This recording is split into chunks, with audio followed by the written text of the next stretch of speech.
Yeah, 9, 10. We give it like this 10 minutes. We're gonna kick off um informally. I'm gonna present myself, just go forward with this and see where this thing would go. Feel free to interrupt me at any moment in time, please. This thing is first and foremost, it's a good way to reunite some of the group, have your own ideas, your perspective, point of views on regression, if there are any, and your opinion about the. It's not a concept. It's not my own. To be precise, it's not my own invention. It's a, as I was telling, I was saying this before. It's a big bowl of salad that I had to pick the simplistic stuff from it, and they came up with something that I was very short of getting the name, so I called it the fourth dimension of regression. Ooh, people like these names. So the fourth dimension of, yeah, basically it's regression to cause using a different type of and a different style. But the whole concept, why did I call it the fourth dimension? For a simple reason. We do, some of us, everybody does age regression here, right? We do regression to cause work. Everyone does that. So I'm not going to get any resistance from any core and LPers here, right? Nobody's gonna kill me. They're not gonna bring down the satellite to discovering this. So cool. The regression to cause was used by Freud, Charcot, Breuer, back in the days, to re-trigger, if we can say, the situation or the states or whatever was needed to work with hysteria patients. I'm not going to go in a very fully fledged Freudian kind of discussion, because I did that research. Plenty of things that they point out to the regression to cause and hypnoanalysis that worked quite fine from the horse's mouth, that we say, from Freud's letters, it was working fine. So basically, this put aside, so we're not going to go brushing shoulders with any psychoanalytical society here. From this point of view, it has been used, worked with, and everybody was going forward with it. And until nowadays, whoever brought it in, the way we're using it from Elman's point of view, everybody knows the story of the ducks, that the ducks and the chicken. A stuttering kid came to Dave Alman. They wanted, just to cut the story short, a stuttering kid came to work with Dave Alman on his stuttering. Brought him in, and it happened that the thing is that his father found him drowning the chickens, and then basically he hit him and whatever, etc., etc. And I ended up, getting out from the stuttering by that. But he discovered that those chickens, he thought they were ducks. So basically, he was bringing the ducks to the pond. This is where ducks are. And it happened that he drowned the ducks, but basically ducks won't drown. And then they discovered that it was chicken. So what was the true memory here? No one knows. It's a perception. Okay, so inducing false memory, that was one thing that everybody is worried about in regression. Now, in that kind of form, we bring Dave Elman, and thanks to Jerry Kine later on, to bring forward that kind of Elmanian technique. Otherwise, it would have been down the drain for quite some time. No one would look at it, would have looked at it. It would have stayed Ericksonian, and we might have been working with guided imagery for the rest of our lives, because it was once buried in the dungeons of psychoanalysis, and now it got also buried again. So I don't know why people they run away from. This is not a presentation that is to advocate regression. Basically, I'm going to take it as if everyone knows regression, and we're going to go through what we're going to present. So age regression techniques, we have several age regression techniques. Everybody knows those those things, but people, they worry about the memory. And so what is a real memory? It's always a perception about the memory. You could be in an explosion, a blast, an accident, and it's all about the perception. And some people, they had a vicarious trauma by watching something on the TV, and they thought they were there back then. So it happened when they talk to you, they tell you about it, and it feels like as if they really were there. And then you discover that they were in a different state, or a different village, or a different country. So these kind of things, the mind plays tricks on you. So what happens there, it's when we're talking about memory, when we put these kind of constructs together, the event plus the emotion, you get yourself a long-term memory. Okay, and that thing gets there. So that event, if it got a very tense emotion, it will be buried in the long-term memory. And a certain moment in time, people, they start believing it because they ruminate on that idea.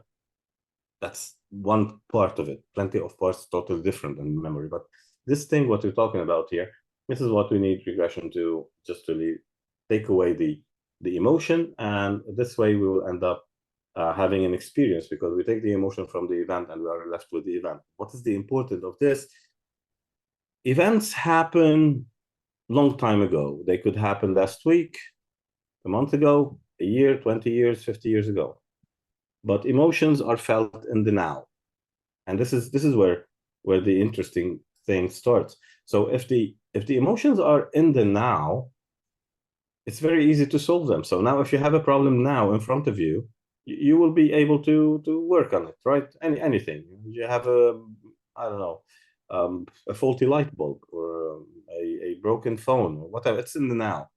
But as I said before, it's if our problems, our events that they happened 20 years ago, with the emotions that they are 20 years ago, left 20 years ago, we don't feel them in the now, no one would be here listening to me, and no one would be working with mental health, because it would be buried in the time, in the past. Yeah. Anyway, so we're talking about an emotion that's felt in the now, and if we are in the now, we can fix things. This is what makes hypnotherapy effective, because it's hypnotherapy. So basically, we're talking about the hypnosis part, which is literally not useful at all. So can you imagine you put someone in hypnosis and bring them out without any suggestion? What will happen? Nothing, right? You just, okay, 1, 2, 3, 1, 2, 3, that's it. Hooray, everybody is happy, nothing's happening. So basically, it's about the therapeutic technique that you use in that hypnosis. As Steve Parker used to say, use psychotherapy in hypnosis, and it will add value. So you can, if you use hypnosis in the psychotherapeutic protocol, you will dilute it. For a simple reason, I know many people, they use regression to cause in the psychotherapeutic protocol. They reach the ISE, and what happened, they immersed them and then continued the protocol the way it is. So for us, we know it won't work. For them, they think they did something because they discovered what is being hidden. Okay, so there's a big problem here. So we can't go forward with this. I can add something to that, Daniel. Yeah. If you wouldn't mind. Go ahead. I love that this is how psychotherapy is done. They get a state of hypnosis, and then they emerge the client and do the therapy from then on. And the reason we do it differently is because the subconscious mind is where all our feelings and emotions are buried. And as soon as a person dives into an emotion, we call that an abreaction. As soon as they dive into a strong emotion, you have deep hypnosis, which means that you have access to more of the data that is trapped in the event that generated that feeling in the first place. So what happens if you emerge the client and then say, okay, let's talk, let's do some work? Well, you brought them back up into the conscious mind, which is busy trying to shut all that stuff down. So you no longer have access to the vital information that is needed to actually resolve the issue in the first place. So what happens too often is that the client ends up just kind of going around in circles, telling the story over and over again, and they stay stuck in kind of current events rather than just getting down to what actually caused that feeling in the first place. Yeah, and this thing, if we go through the mind model, we're talking about the thinking mind, the feeling mind. When you think, you don't feel. When you feel, you don't think, kind of thing. When you are in hypnosis, if we can say, to that somnambulistic depth of trance, whatever we're using at any state, the deeper state that you use for the regression to cause, if you immerse them, they're back in the conscious state. So we're talking about that thing. If the now we're talking about, that's the now, it's in the subconscious state. And then you bring them back to conscious awareness, they know, but they have no access to it. It's like you traveled from DC to California, Larry. Okay, you saw a lemon tree, you know it's there, you came back to DC, and now you want to pick it up. You want to pick lemons. The problem is there, you cannot access it. You need someone to go there, bring it back, and that someone is you. You are the only one who can access that place. So basically, it's like I tell them, it's as if you're trying to fix your television in Sweden while you're staying in Lebanon.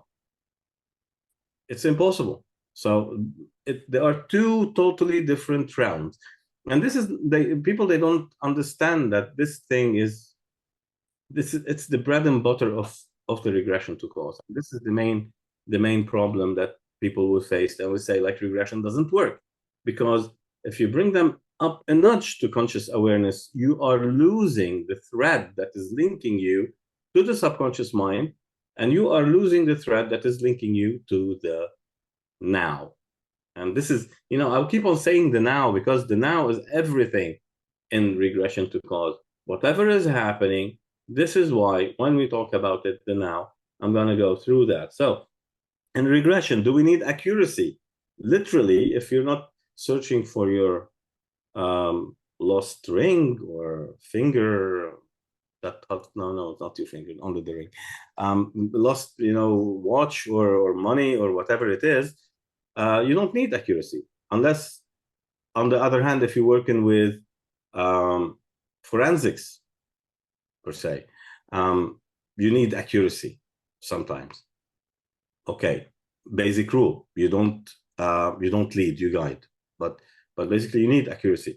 But in the state of regression to cause, hypnotherapy, again, we just call it this way, you don't need to have certain accuracy about the three-dimensional place they are in. It's okay. You ask, you're inside, outside, alone, someone with you, is it daytime, nighttime, give me a report, what's happening, how old are you, these kind of things, you can get them. But you don't need to just get every single bit and piece in three-dimensional aspect. But what you need is to know how they're feeling. Do you feel you're inside or outside? Do you feel you're alone, or do you feel there's someone? It's always about the feeling. So if that person is feeling anxious, you regressed from anxiety as an affect bridge, you jumped back, and they ended up being a penguin in the Antarctica, you ask them, how do you feel? You don't care if they are there just picking fishies or just dancing with the fucking, like, seals or anything. So it's not the end of it. So this, once you understand that aspect, and then you get on the side the Dave Allman's big motto: we live in the light of our reflected action. Everything that happened to us in the past keeps happening to us every single day on subconscious level. So basically, you're being re-traumatized every single day. Exactly. You are reliving that thing every single day. And you don't need the chair and the clinic to say that you're going through an abreaction, because you're abreacting every single day. Whether you know it on the outside, on somatic level, conscious awareness, or on the inside where you can't feel it, but it is affecting you. For so many people, they get an abreaction and they end up with a gastro ulcer. Okay, they have, they put a big hole out of the acid that they secreted in their stomach due to that problem they're going through. So false memories, check. Regression accuracy, check. We go forward. What we need regression for? So this is where regression to cause, it's not a therapy on its own. So people, they say, I did regression to cause and didn't work.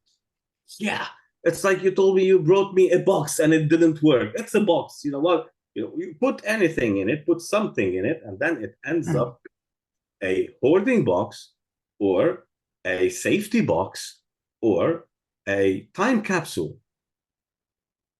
Time capsule. It's a box.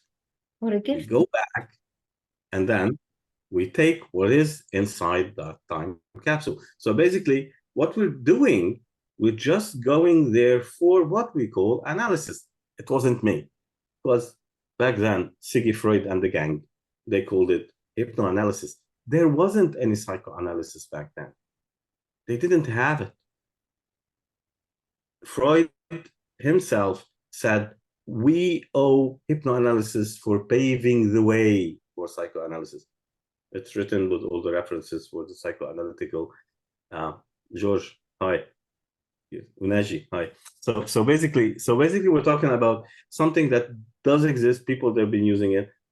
Now, if you're using it for the wrong reasons, if you're trying to do whatever you're trying to do, try and you fail, which I always say, trying is failure's ugly cousin. So it's, you go there and you start analyzing what happened. Now, one time it was mentioned by Jerry, and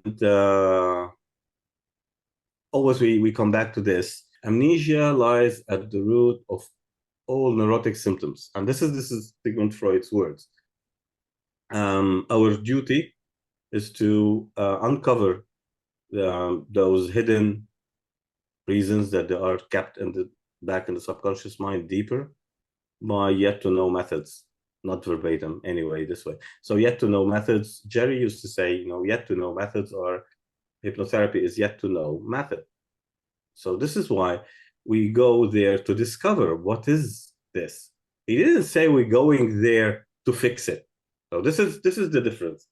Going there to know versus going there to fix it. And that's where hypnoanalysis lies in. So when we're doing hypnoanalysis, we're going there to analyze the event, the players, the thoughts, and the subject about what is happening over there.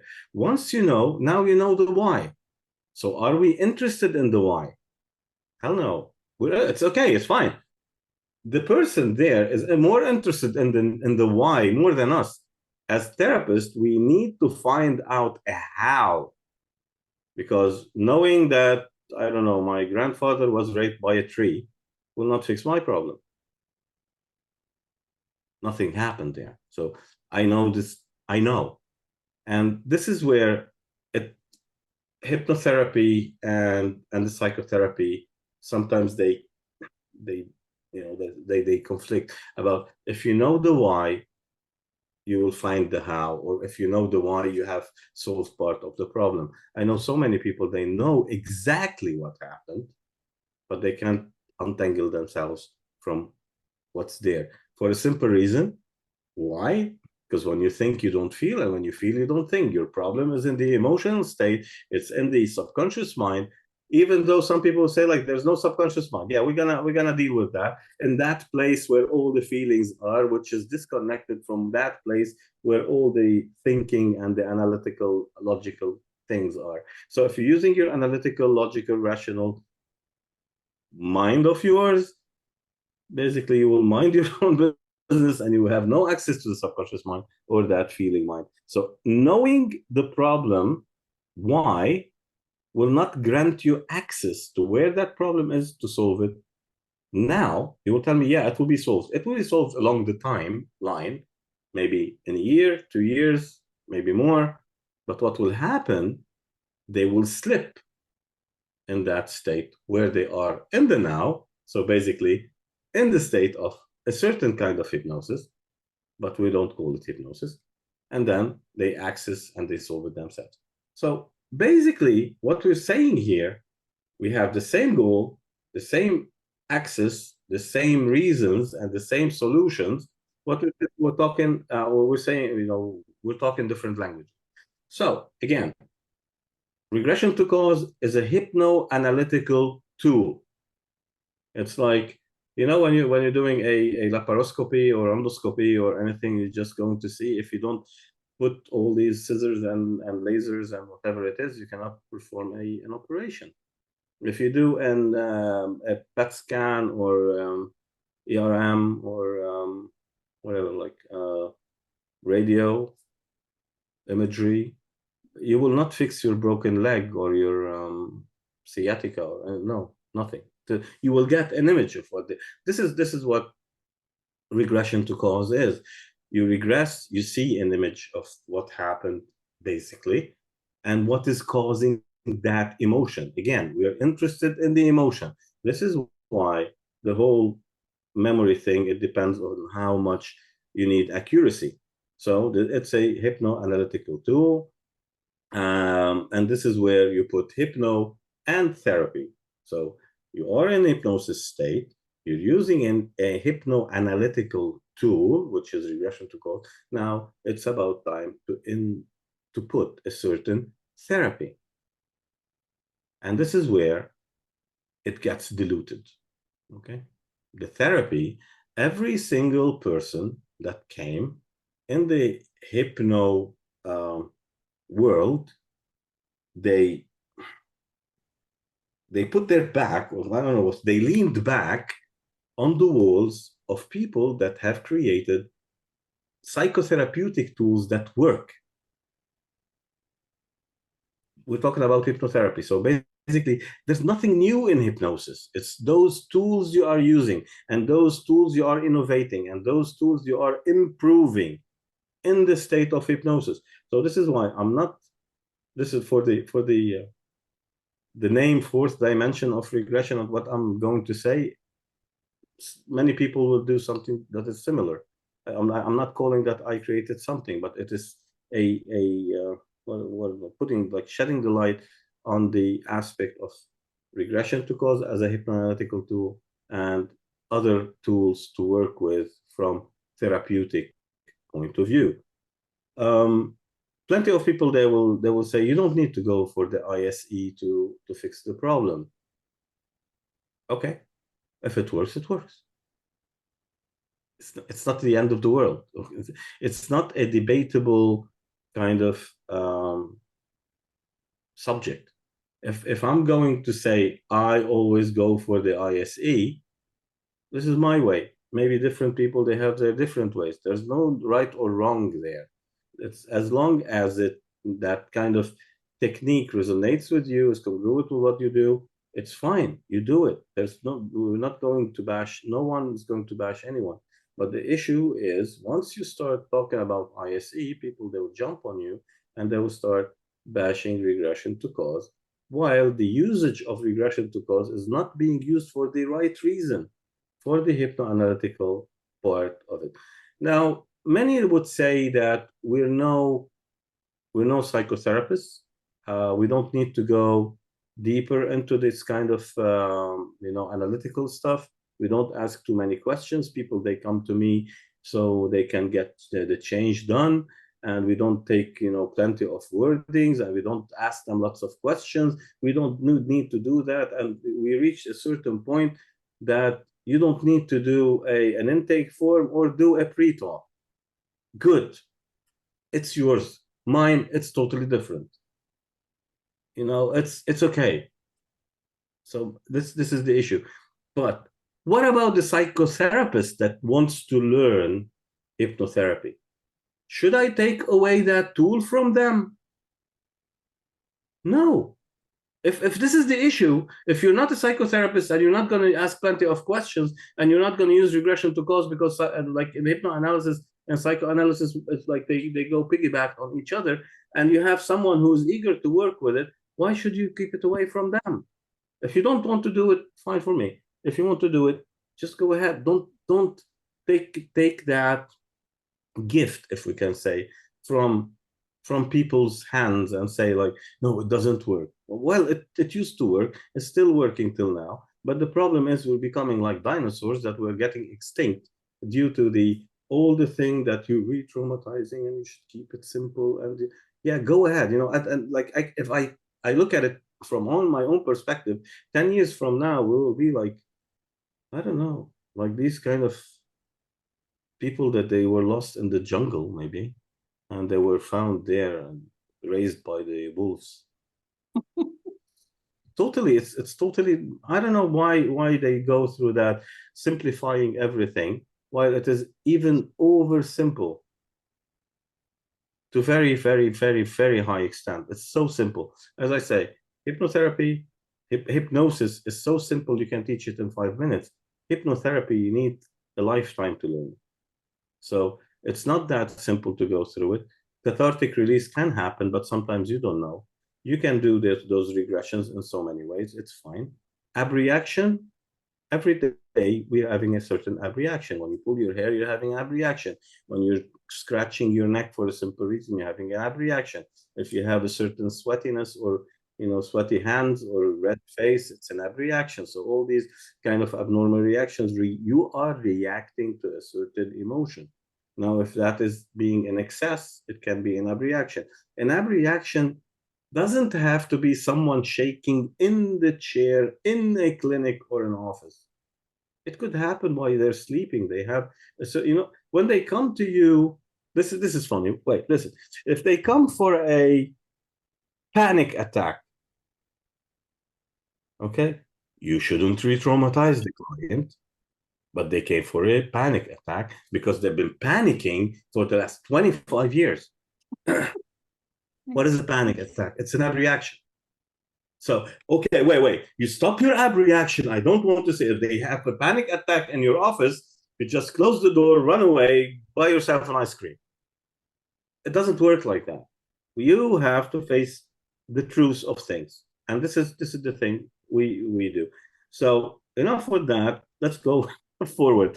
So Elmanian style of regression, he adapted a certain way to enter the state of hypnosis, where many ridiculed him because he was using stage kind of techniques, but those stage techniques worked for medical doctors and dentists, and it was pretty much repetitive, reliable, rapid. Basically, you can do an instant induction, you get things running. You can have a rapid induction with the Elman induction. Everybody knows the Elman induction. Using it the right way, basically you can get people into a stone age. It's not the end of it. So basically, know how to use your tools. Stone Age. I was just like, leaving my client with the Stone Age. It happens, it's like, it's not about the tool. I'm a musician myself. I've seen musicians buying the most expensive guitars and synthesizers, and believe me, they can play two chords, one next to the other, without flunking on the timing and the melody. It is not the tool, it's how you use it. It's how you perfection the thing. If you have only one tool, only if you wanted to have one simple induction, learn the Elman induction and learn it well and do it well. Now you will tell me you will get one person that won't work on him. Fine. He's not the person for you. Pick your clients and work the work that you need to do with the exact client that resonates with you. That's it. You cannot just, we have an expression in Lebanese now. Lebanese people will understand that. I'll try to translate it. Yes, the dog that you want to drag to for the hunt, to hell with it. No one needs it. So so you cannot drag someone into a battle, because you're going for a battle. You're going for a battle, a self against a self. And this is where we're going now. So as we go forward in this, one of the types we have of regression, and this is, we have the directed regression. That's the Elmanian way. You pinpoint a certain place and you go to it. a birthday, a Christmas, a happy moment. Like if we can say happy moment, that's an indirect kind of way. Take me to a happy moment. How old are you? Directed way, take me to your 5-year-old birthday, or like your 5th birthday, or just like the first day in school. First day in school, how old are you? So basically, it's a pinpointed thing. But if you just take me to a happy moment in time, where are you? Inside, outside? That's an indirected. So we have a directed, we have an indirected, or non-directed regression. You have affect bridge, and this is where people just get lost between mood, feeling, emotion, and affect. I'm not going to go through that. It's in the course. So basically, an affect bridge, you trigger a certain affect, you bring it up, up, up, and then you regress from it to the first time they ever felt it. You can do it exorcism way, the Parkelian way. You can do it a bit looser, the Jerry Kine way, or you can do it your way, because it wasn't written like carved in stone or engraved in, whatever you call it, in the say it in English, engraved in stone, that no one could change that technique. You just do your own. If you know all those ingredients that you have in your hypno kitchen, you can cook with it the way you want to cook. So basically, you can get your recipe and keep on reading that recipe till the end of your life, or you can start understanding all these spices and condiments, what you need them for. So now we have directed, non-directed, and affect bridge. Now some people will say there is a type of regression that is called what is it? Recreational, that's a directed or a non-directed. Okay, so let's go to my trip in the Maldives, or to my trip in Hawaii or something. We had lots of fun. Yeah, I can take you there. It's fun. So you're regressing to that kind of place where you had fun. That's directed. So basically, even the recreational, even the past life regression, that is in that realm. That's quite a non-directed regression or an affect bridge related. So we still have on the 3 levels where you need either directed, either non-directed, or an affect bridge that is related to you. We go forward, and then people will tell me there's timeline. With timeline regression, that's the NLP kind of way. There's a big difference between what Elman thought about regression to cause and the Ericksonian kind of conversational approach. Both of them, they work. This one works, if I may say, for surface issues. The other one is for deeper issues that they're not known. This one could work for deeper issues, but this one certainly works for deeper issues. You can choose your weapon as you go into that battle. Now, the big difference between these two is one word. I don't know if anyone is, okay, everyone is to it. Revivification, which if you go and search for it in any encyclopedia, dictionary, or anything on the internet, it will give you an autocorrect to it. So revivification, sometimes it doesn't exist even if you go searching for it. Revivification or reliving that kind of situation or state or event, it means that you're dropping in the middle of that event. And this is where you are re-traumatizing the client happens. This is where you do not have to, I heard a lot, a word, this is quote unquote heavy word, to get that kind of thing, get it out, we're not going to re-traumatize those people. There's nothing they've done to us. We don't know them even. It's in the kind of, we're not, it's not a personal vendetta against them. But the thing is, if you're doing a revivification, you're going to relive that event. Now, the misunderstanding happens here. Revivification, people, they will start speaking, sometimes even in the tongue of the age of the time that they were into. You will find a 60-year-old lady speaking like a little 3-year-old girl.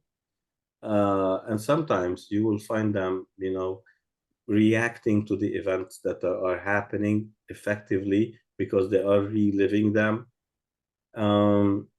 So if I can say that kind of situation when you're going through revivication, it's associative, okay? It's different from the timeline. You are there. You are in the event. You are in the now. And this is the most important part. While the other one, if we're going through timeline, we're going dissociated state. You are watching from above, from very far away, but basically you are not in that kind of, if we can say, event. Now you can drop to that event, but you're still dissociated. It's totally different. So when we're talking about regression to cause, we're talking revivication.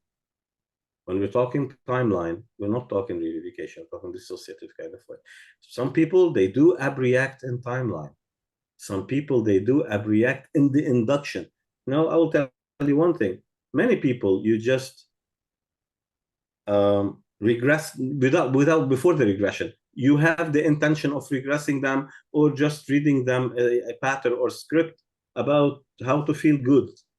Deal. You put them in trance, so you're just delivering your induction.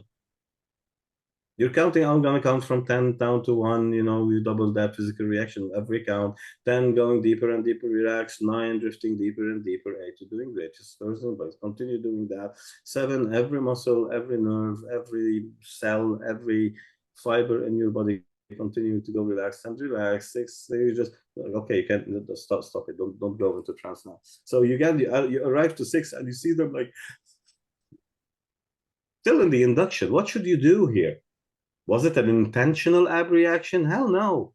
When you're doing the work, you're going to face those consequences. Some people, they just need a click and they lift the lid off that pressure cooker that they have put there on the ground. So I have a certain analogy about that pressure cooker. Everybody has a pressure cooker at home and using it. Some people, they just have it as a relic. So that pressure cooker just gives lots of sound. You can imagine putting some, I don't know, beans maybe, and they are the worst kind, and you need to make them cook, and it's 2 o'clock in the morning, and this thing is instead of turning down the fire and you keep it cooking, you go there and you lift up that whistle and you bring a nail and a hammer and you hammer that nail instead of that whistle. 10 minutes after that, you have a big bang inside your kitchen. And whoever is close to that pressure cooker is going to get hurt. So those things being packed through the days and ages, through the timeline, if we can say, through a compounding effect of every single time they tell the story, they're just re-fortifying and if we can say, re-hypnotizing themselves. You can imagine when they repress that thing inside of them, just like by taking that whistle, and then they say, okay, I'm fine. And then they listen to someone just jumping on Instagram, wake up in the morning, high five yourself on the mirror, feel great, feel good, you're positive. Yeah, I want to see you in the next 24 hours. It's like pressing that pressure cooker. And this is where regression happens in the good thing. So plenty of techniques to go into the regression, but it's either directed, non-directed, or affect bridge, period. This is when it comes to the person, him or herself. Where we're standing here. So if we go forward and then we go back to Siggy Freud, I'm not going to go there. Before I go to Siggy, you know, this is an interesting one. You know that you have a conscious and subconscious, right? And whatever we learned, the subconscious mind is a 4-year-old child, is likened to a 4-year-old child. Basically, it's so simplistic. You are born with an unconscious mind, which is a somatic system, whatever, immune system, your automatic bodily functions, that's the unconscious mind. And then you, at the age of 8 weeks in your mother's womb, you start having nostrils. 20 weeks, you have ears, started listening, started hearing, started smelling stuff and tasting. And you get your sensations. So sensations, that's the first door to the subconscious mind. You started having sensations, you get a reaction to that sensation, and the repetition of that sensation gets you into habits. So all your feelings, images, thoughts, emotions, sensations, they get into that box called the subconscious mind. And then all this, it started, the repetitions, and whatever happens, start building up the long-term memory, which is an event plus an emotion, feeling, image, thought, emotion, sensation, whatever it is. It's too lazy to change. It's self-protective. We all know that. And then we grow up. We get to the conscious mind, analytical, logical, rational, short-term memory, and willpower. Great. But in order to get to the conscious mind, you need the subconscious mind first, right? There's no consciousness without the subconscious mind. Am I right or am I right? So the subconscious mind of today is the conscious mind. Subconscious mind is the conscious mind of the past. This is what I'm saying. The 3-year-old that you regress to is the conscious mind of the 3-year-old. The 5-year-old is the conscious mind of the 5-year-old. The client sitting in your chair that we call grown up or the adult is the conscious mind in the here and now. So we just invite that part of the client to go back and look at the conscious part of themselves that got stuck at 3 or 5 or whenever it happened. So exactly. So we are a bunch of lots of consciouses and lots of subconsciouses. What happens? Your conscious mind at 3 is your subconscious mind at 4, which the 4 conscious mind is the subconscious mind of 5, right. And you can imagine where that will lead you. This is where we go to Paul Federn. Okay, Paul Federn, Siggy Freud's big body, foot soldier. He was quite, but at the end he came up with the idea. He got the ego feeling and ego boundaries, kind of. We're not going to go into details in that. Ego feelings, ego boundaries. So basically, we know the ego, superego, and id. All the rest of the guys that they have studied psychoanalysis, they know more about it than I do. But we're talking about Paul Federn, where he put a certain, if we can say, feeling for each part of it. So we have ego parts. That's interesting because Paul Federn died in 1950, while Fritz Perls died in 1970. There's a 20 years difference. So basically, at a certain moment in time, they were just going into that idea of the Gestalt and the idea of the ego state, and where Fritz Perls, put Gestalt on the pedestal and started teaching. And from Fritz Perls, we go to what Jerry Kine taught as the chair therapy, which is the empty chair of Fritz Perls. But unfortunately, and this is where I love Jerry like a father, grandfather, and great-grandfather. But at a certain moment in time, it should have been highlighted to the students back then. I don't know now if it's being done, that the empty chair, the chair therapy, the empty chair is a Fritz Perls thing. And it wasn't a Jerry Kine thing, because it was back on that green board with the Schalk, he used to do those two people sitting facing each other, him and Bob Brenner. So basically that kind of chair therapy, which is amazing, for one single reason, I do blame that being put in the dark. It's a Gestalt. And if people back then, the omnis back then, knew at that moment that it was Gestalt, they could have taken Gestalt from Fritz Perls and they put it in hypnosis, and they did, I don't know how many miracles. I guess some, they did that, but they didn't say it. One of them is Steve Parker. Okay? So this guy, Steve Steve Parkhill, Oh, used Steve. the Gestalt, he used the Gestalt to the limit with all the techniques in a way. He called it, you know, the exorcism thing.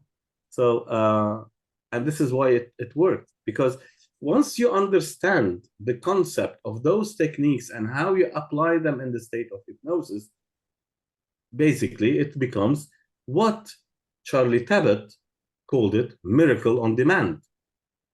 They knew, but it was kept in the dark. So they knew that Paul Federn started with the ego beliefs and ego boundaries. They knew that Fritz Perls worked on that. Eric Burns, transactional analysis, ego state therapies. You know, like who else? John Bradshaw with the inner child. We all do inner child work, but no one knows that John Bradshaw came up with the idea and went on the TV with Oprah, I guess, once before. And you know, we use techniques. We don't know the roots of those techniques. But if we know the roots of those techniques, it doesn't mean that we need to use them the way they were invented, let's say, or they came up. It's like as if I'm going to the 1912 and driving a Ford now on our streets now, where I have another Tesla just pushing by, as I said the other day. It can't. We have to adapt. We have to evolve. We can't stand there, rigid and firm without changing. So as we go forward in this, we taken the empty chair from Fritz Perls. We called it the chair therapy with Jerry Coyne, but basically it's a Gestalt. So what is happening here? Plenty of Gestalt chairs, putting them in a conference room. We end up with the work of, Charlie Tebbutt's parts therapy. And as we go from parts therapy, we're moving on to inner child work with John Bradshaw, and then we're just jumping back in with Fritz Perls chair therapy one-on-one with those parts. So plenty of these parts. And then here comes Dick Schwartz throwing something at everyone. Okay, he did plenty of research. They call it the internal family systems, right? So IFS, it's like you took all these things, you packed them up, you put them in a shaker, and you served another cocktail, which is if I want to do something now, because I delve with in IFS, I'm reading lots of books on IFS. It doesn't mean I'm going to be an IFS practitioner. I am a hypnotherapist. But understanding IFS and taking the simplistic stuff with it, as I said in the beginning, the subconscious mind is likened to a 4-year-old child. You need not to complicate things to it. You came up with one simple question that Dick Schwartz used to ask, which is the most important of everything.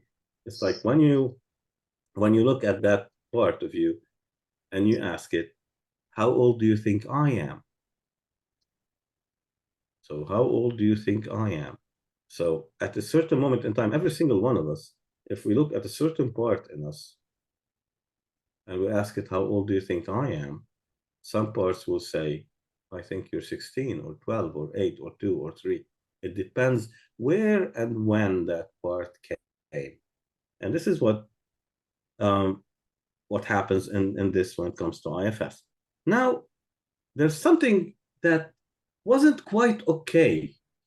If we're talking about client-centered with Carl Rogers, and we call it client-centered, and we call our work client-centered, right? Everybody would just, sometimes we brag, we have lots of empathy, we're client-centered, we're not, technique-centered or whatever it is, therapy-centered, we're like client-centered. At a certain moment in time, when we talk about every single therapist or hypnotherapist should be guiding and not leading, right? We do that. We say it all the time. We should guide. We shouldn't lead. We should be client-centered. Okay, that's good. Perfect.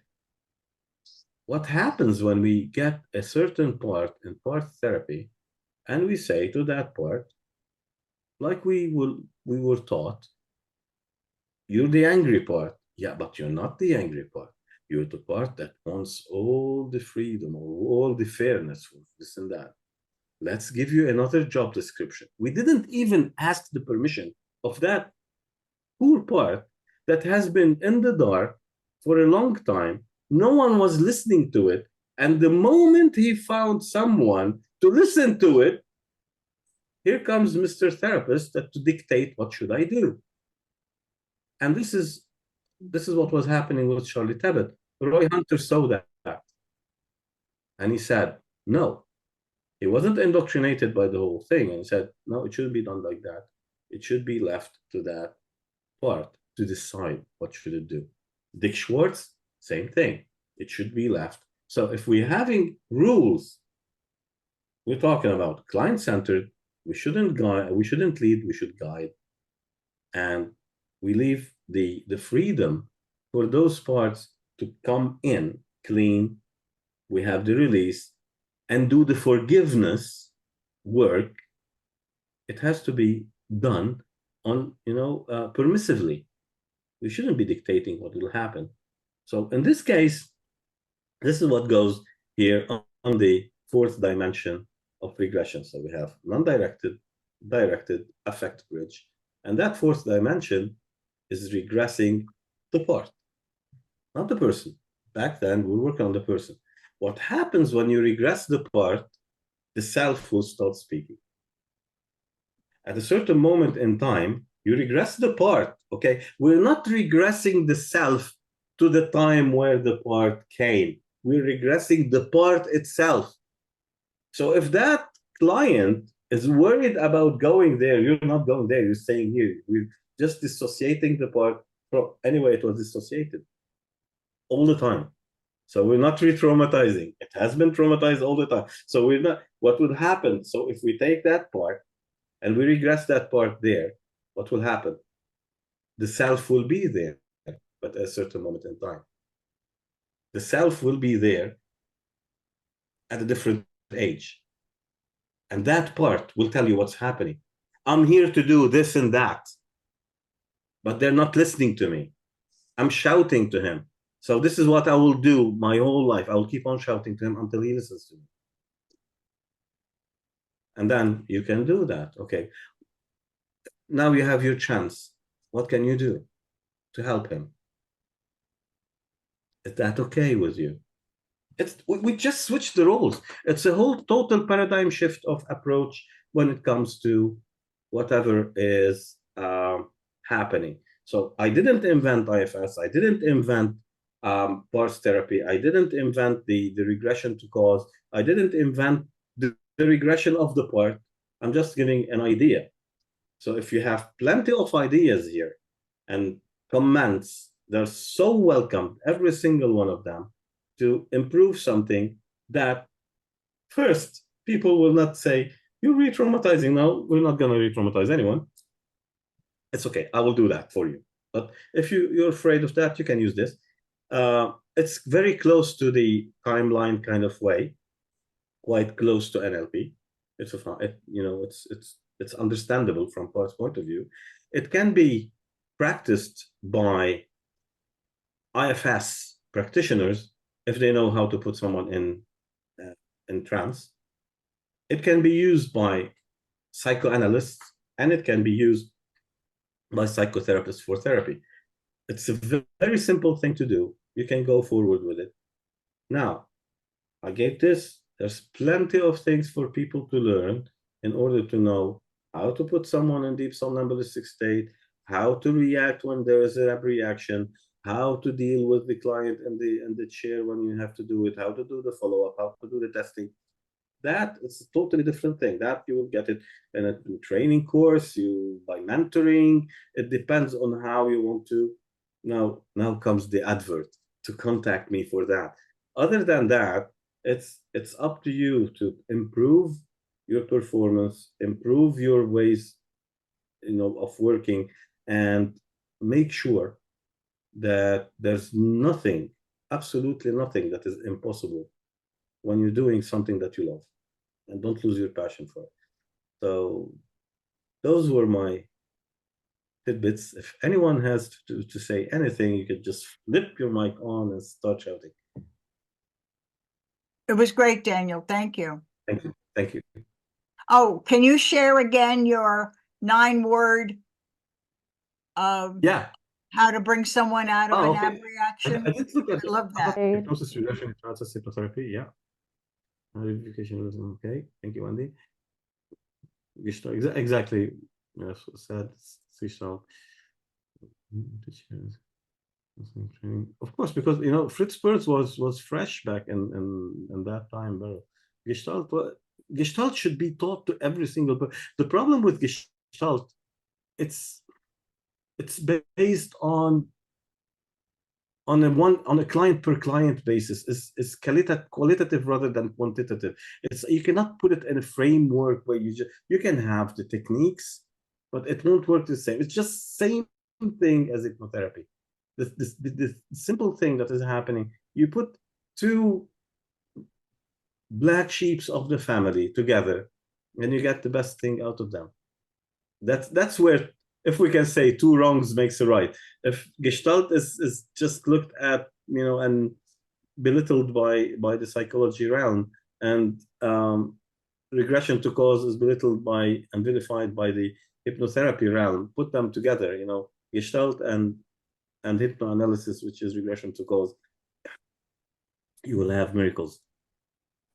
The scene fades and then breathing. Those are the 9 words Wendy wrote them. Thank you. I'd like to comment on the idea of regressing the part, because essentially it is affect bridge. When we're just doing straight regression, what we want to do is bring up the feeling, because every other kind of bridge boils down to affect bridge. If you're doing a somatic bridge, behind the physical discomfort, there's going to be an emotion. If you're doing a cognitive bridge, behind that thought, there's always going to be an uncomfortable feeling. So it's a quicker route because that signal is more pure and it's the language of the subconscious mind. So if you're doing an affect bridge, you just simply would do in a non-directed way. It would be, there's a feeling inside, you don't like it. That feeling has everything to do with the specific problem that you're here to see me about. Let's follow that feeling back, boom, boom, boom. And then we just track it on back to the event that actually caused that feeling to form in the first place. Well, that feeling was formed in the first place is the part. That's what a part is. Feeling parts are child parts. And so if you're doing parts therapy, you don't need hypnosis for that. You can just be doing Gestalt. You can just be when we're doing it, like when Fritz Perls did it, it was the empty chair technique. So the client would sit in one chair and he'd say, okay, tell your mother everything you needed to, you never got to say to your mother, Mom, you never loved me the way I needed you to love me. Now get up and sit in the other chair and be your mother. We do the same thing. We just don't require the client to get up and move. We keep them in a relaxed state, and we just have them use their imagination and flip back and forth. So it's much easier. So when you're doing parts therapy, in or outside of hypnosis, it doesn't matter. But when the client dives into an emotion, you already have them regressing, because in order for them to consciously to bring to the conscious level of mind that emotional state, they have to hook into the signal that's coming out of the event that caused it. So you're already getting a degree of regression. So all you have to do is ask that part. You can do it through the part and say to the part, what feeling are you feeling? How young might you be that you're feeling that feeling? Would it be okay if we go back to the event that caused you to feel that uncomfortable feeling? And that's the permissive approach. And the part will just say, yeah, because they're already there. But when you're getting that, you're creating a contract, right? This is like so much of hypnotherapy is based in contract. And so when you ask and the client says, yeah, that would be okay, you're eliminating a lot of resistance to going there. And so you can use the part, or you can use the feeling, which is the affect bridge, but in both cases it's the same thing. I use the ego too. I ask the ego to bring everything that it's trying to protect, to bring forward. And that's because sometimes you miss stuff and the ego is resistant. It doesn't want to let go of stuff. So I said, did I miss something? Yes, bring it forward. And you get, get everything. If you get that ego to bring those things as different egos, as ego feelings. And this is where Paul Federer works. You get those ego feelings and ego boundaries where those feelings for that ego have a boundary to the next feeling that the ego has. So basically, it's different parts for every ego. That's why I say you have parts of parts. Yeah, absolutely. It's like you are in the quantum. You have an infinite amount of consciousness. You have an infinite amount of subconsciouses. You have an infinite amount of parts in those consciousnesses and subconsciouses. And those parts, they have parts too. Yes. So you go thinking of it. If you want to put it on a mathematical scale, that's like the tesseract of quantum. It's like, I don't know how many infinite dimensions. So what I'm trying to say is that you can actually get help from the ego. 100%. Well, parts was the word that I don't know who drummed that up. I think it was Tebbets that drummed up the name parts therapy. They call them but parts are ego states. That technically that's what it is. So any part that you're working with is an aspect of the ego. I don't know that we could work with the totality of the ego. That would be a little bit overwhelming. But the part, so what you're referring to is a protective part, and there many parts are formed for a protective purpose. So, but you might be calling up that part of the client that is protecting them in a specific way, and then that ego state will make itself known. And then the challenge with parts therapy is to identify what is the positive purpose of that particular part or ego state, because they always form for a positive purpose. Protection is a very, very positive purpose, but it will be specific to the event that caused it to form. Absolutely. But I bring more things. I bring all the parts. I bring the emotions, the events. I bring the whole, I call it like I usually describe it to my clients as an old memory bubble, and everything that's contained in that bubble is what we work with. The time capsule. Yeah. Yes, exactly. Yeah, it's Okay, like, you know, memory bubble. this is why, you know, Camilla, this is why everyone knows me. I call it hummus. Call it whatever you want to call it. You're reaching to the end of it. At the end, it's about the how. It's not about the why. It's not about the semantics. The only thing is that I might overdo it, but it's given quite beautiful result, is that once you sort of regressed and you find out why, but sometimes you have to go further. So why did you react that way? Because then you have to do a new regression on an even older thing to why they reacted to that thing in the first place, why they did that reaction, or that ego popped in there and whatever happened. And you can get amazing results, but you might be working in like 3 or 4 lives in one session. Yeah, this is why we're talking about it here. We're gonna put it this way: SSEs and ISE. There's an analogy that Wendy puts it. It's like the dandelions. You just go in your garden, you take one, and then all those stems and roots, they go everywhere. So basically, when you find a certain why, and there's another why before it, that why is a subsequent sensitizing event. Yes. But there's an initial one before, and you go back and you keep on going until you reach a certain point where it happened. Yeah. This is the first time. It's the first time I feel it. And this is what we call an initial sensitizing event. Now, someone will come and say, like, you don't have to find the initial sensitizing event. You just have to see to know the why.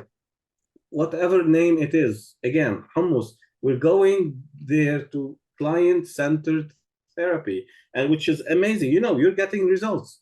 If it wasn't working, you wouldn't get results. And this is what happens, you know, the results speak. It's not the technique that fixes things. It's the technician. It's not the tool that fixes things. It's who is using it and how you're using it. But unfortunately, sometimes when you're a hammer, everything seems like a nail. Surface issues require surface techniques. Deeper issues, they require deeper techniques. I said it yesterday. What, you know, using regression to cause for surface issues is like shooting a fly on the wall with a tank. You don't Yeah. need that amount of therapy in order to go for simple stuff. So yeah, you can use patterns, you can use But scripts. it is funny that you mentioned Stone Age, and I just literally left my client. We were just in the Stone Age. The Stone Age. We were literally just Hopefully he wasn't being eaten by a dinosaur. No, By no. the way, did he see any dinosaurs? Because there's a theory that says there are no dinosaurs. Actually, So I've had yes, I've been back to, yeah, there were dinosaurs. okay, Yeah. good. So Nice to hear that. Now I'm relieved because all my childhood was evolving around dinosaurs, and then they came to me and said, like, there are no dinosaurs. no, They there were were dinosaurs. for sure. paleontologists. Some paleontologists are licensed to see them. No one has seen a dinosaur. And I was like, oh my God, they scattered my dream. First it was Santa, now dinosaurs. What But what what's about next? The moon landing? I don't know.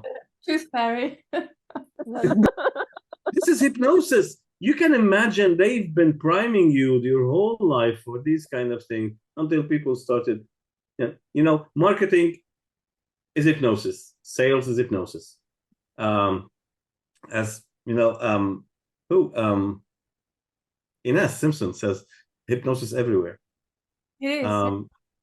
And Jerry will say, everything is better with hypnosis.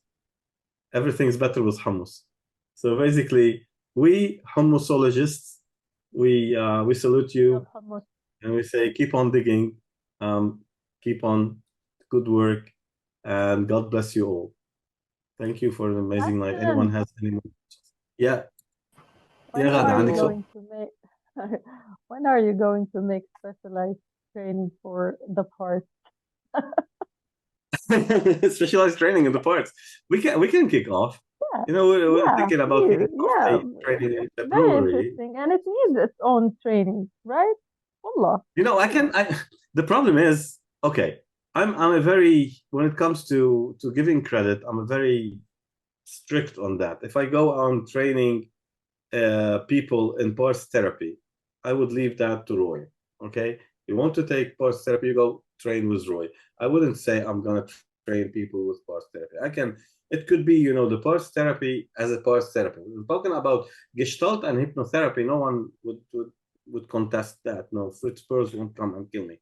So basically, it's we can go with plenty of other ways of dealing with kind of things during the training. Yeah, that could be something. Okay, I will leave it to you to do the marketing. Get me 5 students and we go into it. I'm afraid I missed a little bit in the beginning, but I hope. I'm sorry I was late, but I was in the back in the Stone Age time. I couldn't leave the client there. I'm sorry. Yeah, don't leave your client being eaten by the dinosaurs. So this is what we say, like this is the first your crocodile brain that picked up, and the fight flight freeze mode when you went out from the caves and you were found with a dinosaur in front of you. You had one stick in the hand. You had either to run at that dinosaur, kill it with a stick, I don't know how, run away from that dinosaur, or curl in the ball and sit on the ground. The only thing you can't say is just like, excuse me, Mr. Dinosaur, I have a mild flu. Let me get rid of that, and then I come back to you. This is why your immune system is not the priority there anymore, so you keep on running. So no one, that's for sure. Every single dinosaur that died back in the days ate someone with the flu. So he got the flu shot. Yeah, absolutely. I'm not, I wasn't, just to be clear on your question, I have regressed back to dinosaur time, but the person was a dinosaur. So I have never regressed Stone Age together with dinosaurs. That's so never. I'm not going to say that again. I tell people I'm a dinosaur. So literally there was someone who was a dinosaur. Of course. I can't use that joke again. Kamala, you're scattering my dreams one after the other. Enhancing them. So as we always say, 2 days in the year you cannot change, ever. Anyone knows? The ones who knows, just keep your hands to yourself. No, I don't know. That's yesterday and tomorrow. Oh, okay. Okay, whatever happened yesterday already happened. Whatever is happening tomorrow, you cannot change. The only thing that is there is your emotion that you are feeling it in the now. Okay, depression is the past, anxiety is the future. Live in the now, you get rid of both. In order to live in the now, you have to get rid of both. So give yourself permission, allow yourself to let go of the past, start living in the now, ditch the future, build it yourself. Thank you, and have a great night. Thank you, Daniel. Hey, actually, have a Thank great you. day. Jesus, you're midday. Thank you, Daniel. Thank you, Daniel. See ya. Bye. Thank you. Bye. Thank you. Bye. Bye. Oh. Bye, Daniel. Bye.